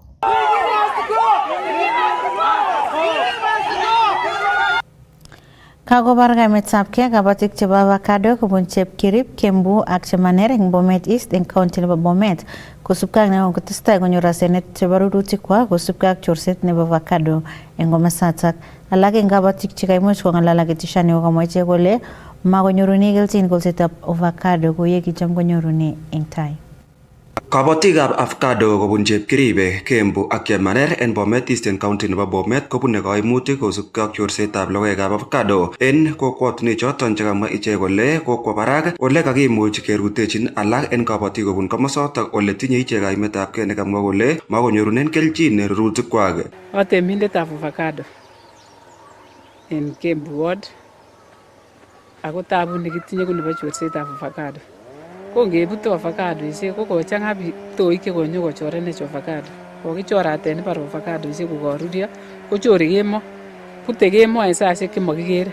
So noton kaimutiet agenge neketinye en temishet nebo avocado. Nibu ko kararan avocado ako toretech. Somenyon en season nenyone kesome ne serikali anan kandoik Department of Agriculture kotoretech ako mwawech kit nenyolu keyai amun kaindetab to kora avocado. Toptok avocado nguni yekere kele arawek 4 chemiten tai kora koyam kebut. So ketinye arogenet kora kele ngwany ba korurtos kora kobunji kiptoichu. So somenyon kora nekisome serikalit nebo county nebo Bomet kele kotoretech ako kerin or kokonech security neyamat sikobit kora koribwech kiptoichuton komachut imbarenik.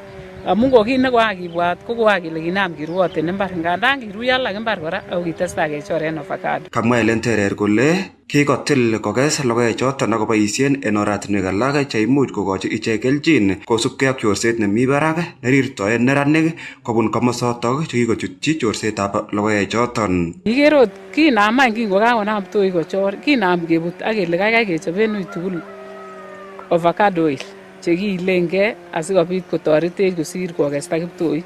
So kokinam kebutote kinde ko ak kele kechoben avocado oil asikobit ot kiilengei instead of kochor kiptoik kota amun kakibut chebo export kochut mbarenik kiptoik akochorat fagia nganan ot kitakochor choton ra chebo export so kokinam ine kingarat akilaya kindeote ngo sikechobe mwanik choniton sikotoretech kora kilenge. Kora komwa ichek kole koimutiet age ko chemung'arainik chebo kwen anan brokers chekikong'emchi ichek mung'arenywan missing ko olietab avocado. Ngotinygei ak logoechu amwoe ale iye bichu telelchi ng'alekab logoek chu nyokoibe chebo export totoretech kabisa koyoiwech kit agenge ndot kochobwech ot factory konekitit sikerib tugukyok kokoronekitun ak keib koba yuto yu nekit koribok tugukyok kochobe olekiipchin tugukyok amun kabarech ot brokaek kabunchi brokaek logoekyok matokobunchech ot chebo echek temik kataren logoek kabisa ngunon kole kakile kioldo ra logoek ko nibare cheng ot nekolenen moche kial logoyat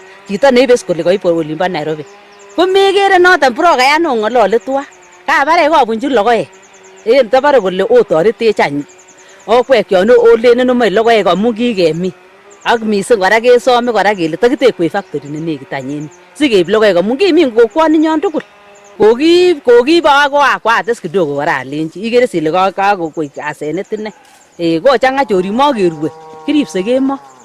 Wengine wananunua avocado ni brokers. Wananunua kutoka kwetu alafu anaenda kutafuta mwenye anachukua tena. So sio processor. Tuseme tunauzia brokers. Alafu brokers wanaenda kupatia processors. So kama serikali wangekuwa na one way ya kununua angekuwa mzuri. Kama angekuwa na policy ya kusema tuuse tukiwa kwa cooperative ingekuwa mzuri. Kong'eten county nebo Bomet, logoiwekab emet chebo Kass, kainenyun ko Festus Rono.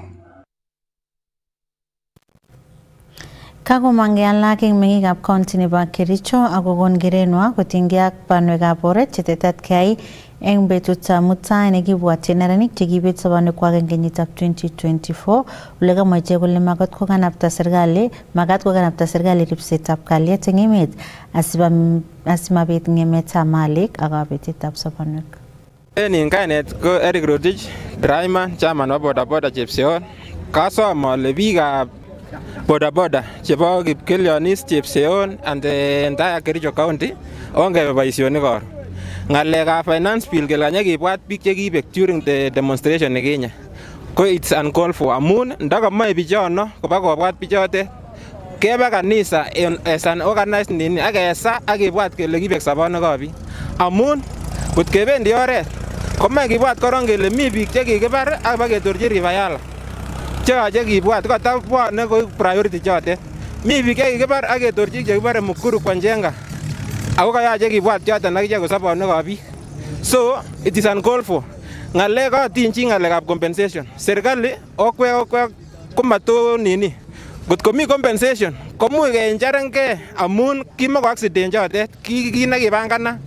Kit nemoe kekompensaten ko kit non ka accident. Lakini kit nekichomengei biik komomi kit nekibar chotet. Alen otherwise acheni the bodaboda fraternity oba boisionik korom kasit nguni uchumi nemi komakitindoi time nekiwesteni.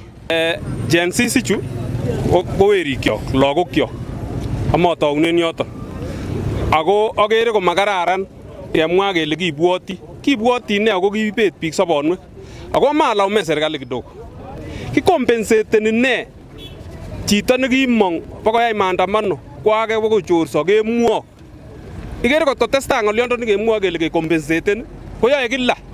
Yo alla kila ingele lochu leo ko kikoe banki koyaake kole sikekompensaten korun kelipanat. So kere rabinik biik. So osten kiombo kekompensaten kabisa ndoimukokse ko the last yon koyoe. Ng'olyot age ko komoche amwa ale en Kericho Gen Z chechok chebo Kericho maton kebargei ak serikalinyon. Number 2 komwa serikali kole makon notice nebo maandamano Gen Z kong'eten omut. So ikere ile illegal. Maton kebe maandamano nemakisom ako nemakiyan serikali. Ikere ile kibendi kora kebore biik alak. So asome ole chi age tugul nebore Gen Z loochu chok obur en gaa akoyai kasisiekwok akoborchigei somanet situn onyoru kasisiek. Lakini ng'alechu bo maandamano obwoti ne nekomoche obwa soiti. Finance bill komomi kit noyoe tesetai kibitisoni ak tesetai keboisien. So ni kobomut kimole president kongoi amun koisainen. Lakini yon kakesainen kora keyoiwech kasisiek choton. Ngobwa rabinik choton akoyai kasit nekokiyochin. Ngoba priorities chon kokimwa. Ongen ole campaign nini season nguni. Ongerib kora ole kibenditoi season nebo campaign. Ongerib kalyet, ongerib amani. Ongechomyon biik bororiosiek tugul. Maton keboisien kora finance bill pakechoraten dukosiekab biik. Maton keboisien Chitab Kalenjin kakichukcho ak emetab logoiwek chok chebo emet kakimuch kebun kong'ete studio nebo Kass TV. Kongoi missing abarandet nekikonech iker logoiwekab emet kikurena Jacqueline Arusei, kabarastoindet nekawolwech ng'alek eng oretab kabarunoik kikurena Omid Cherotich.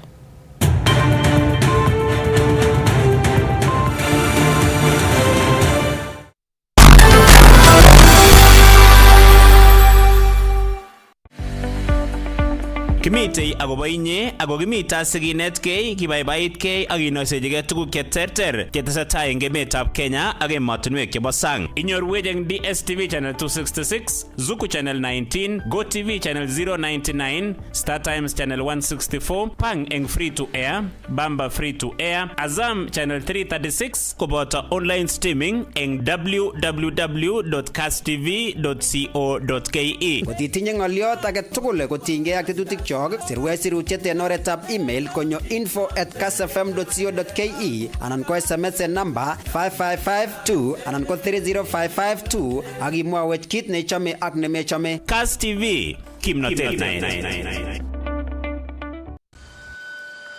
Kote nchini mbele tuendelee.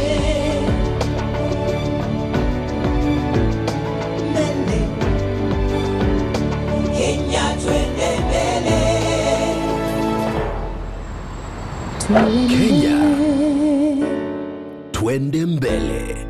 NCBA. Go for it.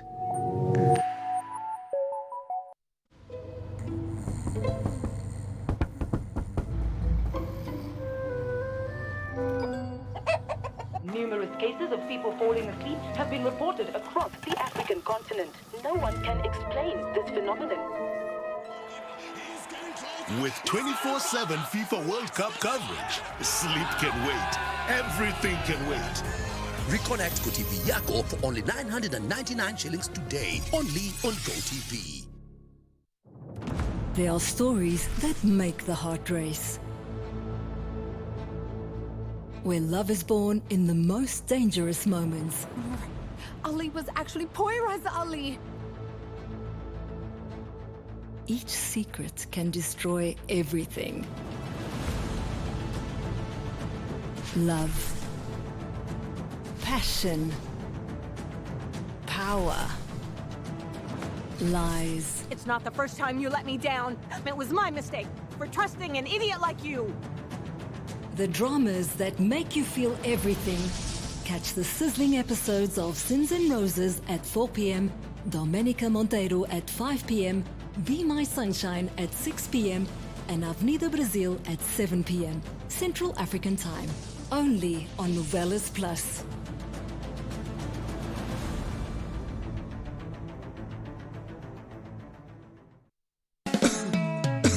Tetutiet ab netesetai koitun eng kila komut kasi eng Kass TV kong'ete sait aeng nebo kemboi akoi sait ang'wan nebo kemboi omita kanendet Jacqueline Arusei.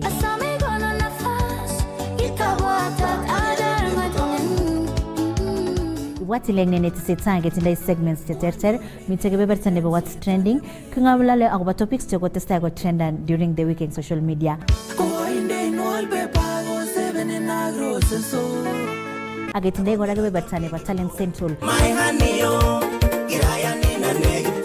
Kitoche tienik nyokobarta talent nenywanet akonyor support kobun akweket mashabik.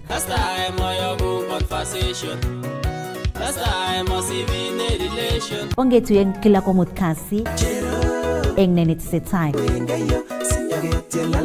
Omita kanendet Jacqueline Arusei. Inakuanga moto fire.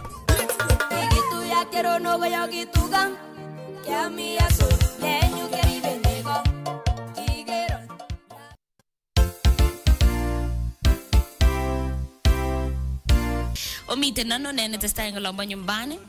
Karibuni sana. Okay, chitap kalenjin witu kulolimini kotetutietab leneme. Gazeti shege today tukul kusoma gazeti nebo Daily Nation, gazeti nebo The Standard, gazeti nebo The Star nebo betut ab rani kegaskele muhaine. Boaz Kemboy Cheroro yamaja Jehova Kongo mugaga ya jemi kichugier kuno ko kapga tugul ingemwa chito lo matiange komite serikali eno hii. The easiest thing ko kiatakan serikali and anybody in the serikali and anybody in the leadership, whether co-elected and not co-appointed. It is the easiest thing to do because you don't need to explain. Kingo jo serikali ne ko toigite ne gure presidential working party on education reform. Kaya anyon analysis ngeme tugul gele une ngalega elimu. Omu elimu connected ko the engine. Siasa sinye kumagaria go ingu. Siasa ko lazima itinye sababu kila. Yenyete ngoi mengaria biashara. Ria biashara na yae. Yani lazima ile kakialta gani. Nena stock na maji mutai. Next week ko much ko purchase waro, you know. Boaz Kemboy Cheroro Tai Chinete Tetutietab leneme in Kass FM International. Kass FM International.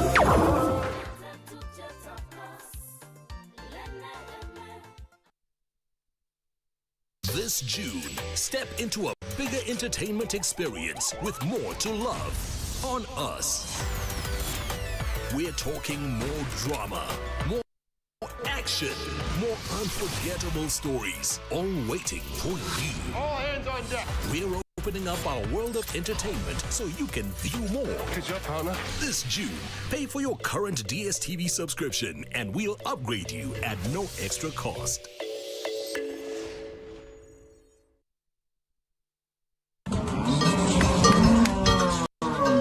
Longetab kabatik ko tetutiet neitun kila kosomok kasi kong'ete sait somok agoi sait somok ak kebeberiat nebo Kemboi eng Kass FM International ak eng Kass TV eng kila kwang'wan kasi kong'ete sait agenge agoi sait somok nebo Kemboi. Eng tetutioni ko kinetige akobo boisionikab kabatisiet, aldaetab tugukab imbar, siroshek ak alak, ole king'ololi ak ng'amutik koboto kabatik chekikotokyi kabatishet chekonech konetisiet. Kakiborchi mkulima tuguk tugul stepishek kong'ete ang'wan akoi lo.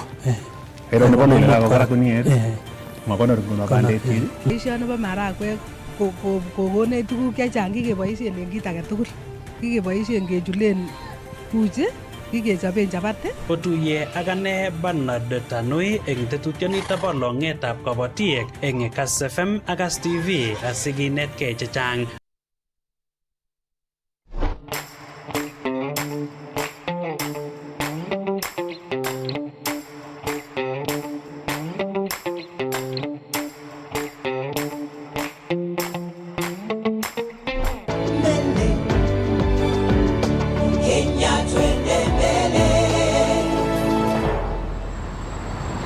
Kenya Twende Mbele.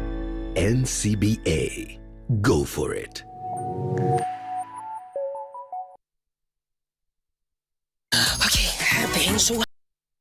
Get Africa's best entertainment anytime, anywhere, and now for even less. Here's what we're here for, duh. With DSTV Stream and Safaricom Home Fiber. Wow. Just dial *400# then 0 to choose this DSTV offer. Select your Safaricom Home Fiber account and the DSTV Stream package.